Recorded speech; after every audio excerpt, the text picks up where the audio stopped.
Waziri Mkuu wa Canada Makani amesema anaunga mkono mkataba wa maridhiano uliofikiwa baina ya Marekani na Iran, akielezea mkataba huo kama mkataba ulioandaliwa vizuri na makubaliano yaliyochanya. Akiongea kwenye mkutano wa G7 unaoendelea huko nchini Ufaransa, Kani amesema Canada imefurahishwa sana na mkataba huo, akiuita game changer kwa amani na utulivu wa Mashariki ya Kati. Amesema mkataba huo umeweka misingi na kuizuia Irani kuwa na silaha za nyuklia na kuruhusu mwingiliano wa kiuchumi, na makubaliano hayo yataweza kuondoa mzozo wa kisiasa nchini Lebanon.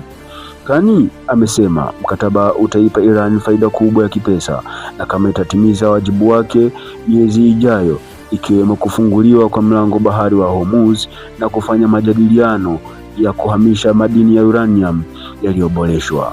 Hii ni The Source. Usama Hamisi Usama ndio jina langu.